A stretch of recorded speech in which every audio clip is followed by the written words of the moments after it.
Les écoles qui étaient existantes commençaient à être surchargées, c'est-à-dire qu'on arrivait à un point où il fallait qu'on ferme des salles d'activité collective pour pouvoir mettre des salles de classe. Que ce soit pour l'école Nanteuil, pour l'école Fabien-Boissière, Méliès, qui sont donc aux alentours de la ZAC Boissière, déjà chargées aujourd'hui, et avec l'arrivée des nouveaux logements qu'il y avait en perspective, donc cette nécessité de construire ce groupe scolaire assez vite. Il y a une étude qui a été faite déjà avec l'architecte, M. Adriano Cellucci, pour faire l'appel d'offres. Nous, on a répondu en tant qu'entreprise tout corps d'État, c'est-à-dire depuis les fondations, le gros œuvre béton, le gros œuvre structurel bois, la plâtrerie, électricité, plomberie, CVC, peinture, carrelage. On l'a remporté en fin d'année 2017.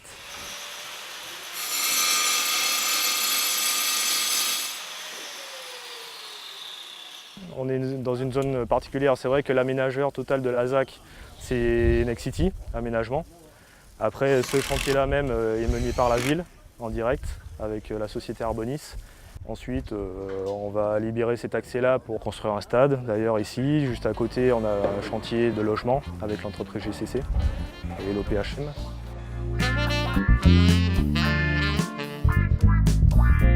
Il y a un peu plus de la moitié du chantier qui est en modulaire bois, c'est-à-dire qu'on construit grossièrement des structures bois avec des murs ossature bois, plancher, plafond structure bois. Tout ça c'est fait en atelier, donc dans 2 ateliers. Le plus gros est fait dans celui de la Charité-sur-Loire, où les 51 modules du chantier ont été réalisés, donc avec la structure bois, avec du revêtement de sol et avec déjà certaines prestations comme celle du plaquiste ou de l'électricien, et même du plombier, avec des incorporations, des passages de gaines et de tuyaux. C'est pour ça qu'on réussit le challenge de faire toute une école en seulement quelques mois. Ensuite, on a emmené chacun des modules par des convois exceptionnels, donc entre la Charité-sur-Loire et Montreuil. Donc 51 modules, ça veut dire 51 convois exceptionnels. Ensuite, on a notre levageur qui est venu avec une PPM, c'est-à-dire une grue mobile en fait. Et ensuite, il y a chacun des convois exceptionnels qui recule et qui se met sous le giron de cette grue, qui prend chaque module et le met en place au millimètre près au laser. Ensuite, une fois qu'ils sont mis en place, ils sont d'abord reliés entre eux et aux fondations. Et après, on peut faire passer tous les corps d'État, donc l'étancheur bien sûr, le menuisier pour les menuiseries extérieures pour assurer le hors d'eau, hors d'air.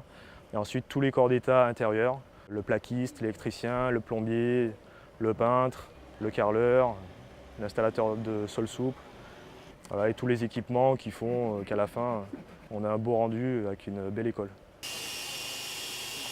Il fallait ouvrir 9 classes pour la rentrée 2018. Compte tenu des délais, on a décidé de choisir un mode constructif qui permettait de répondre à cette évolution en plusieurs phases. Une première phase 2018 avec la livraison de 9 classes aménagées, mais avec en perspective la rentrée 2019 qui nous permettra de répondre aux 12 classes nécessaires, déjà construites mais pas aménagées, plus la salle polyvalente qui sera construite à l'été 2019.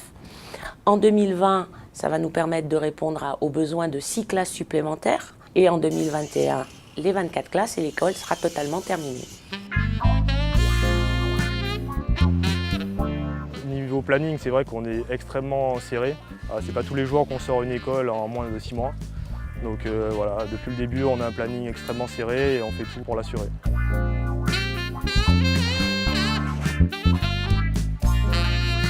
La grande particularité de ce chantier, c'est que c'est une structure bois. C'est un matériau extrêmement costaud, avec de belles caractéristiques thermiques, stable au feu, beaucoup plus que le béton et l'acier en tout cas. Il peut avoir le feu dans le bâtiment pendant 1 heure ou une demi-heure en fonction des pièces, sans que rien ne s'y croule, pour permettre tout simplement l'évacuation tranquillement des usagers, dans ce cas-là des enfants.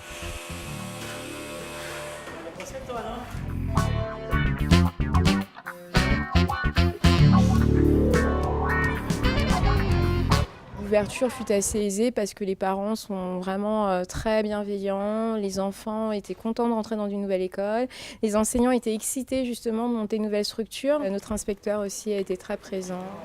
Ouvrir une école, bien sûr, ça reste un challenge. Quel chemin donner à cette école? Qu'est-ce qu'on veut pour les élèves?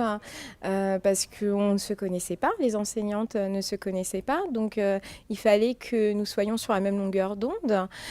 C'est autour d'un nouveau quartier, avec du coup une nouvelle population. C'est une bonne chose, même si c'est encore en construction. C'était un peu particulier parce qu'il y avait un peu de travaux un peu partout. Chaque matin, on venait qu'il y avait des travaux. Le lendemain, c'était un peu sale, il faut nettoyer tout. Mais on a fait avec. Et je trouve que c'est bien. Chaque jour, ça change. Au début, c'était un peu compliqué, mais on s'est vite habitué parce que bon, il y avait quand même tout de même beaucoup de sécurité. Entre collègues aussi, ça passe bien. Les choses, ça avance. On a une très bonne équipe, que ce soit dans les agents d'entretien, que ce soit sur l'équipe enseignante, sur l'équipe de loisirs.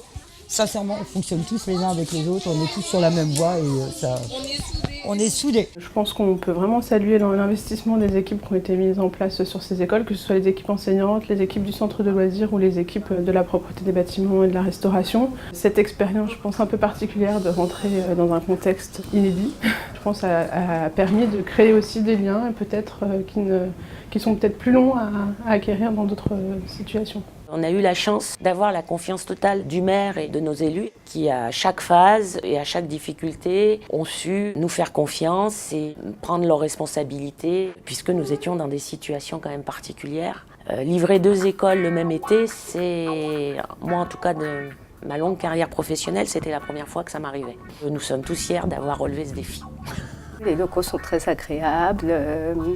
Très accueillante et je suis ravie d'être gardienne du site. Puis on a fait au mieux pour que ces enfants soient accueillis comme il se doit, que ce soit une belle rentrée pour eux parce que c'est tout nouveau et qu'ils aient un beau souvenir aussi, quoi. Ici, c'est la salle des maternelles.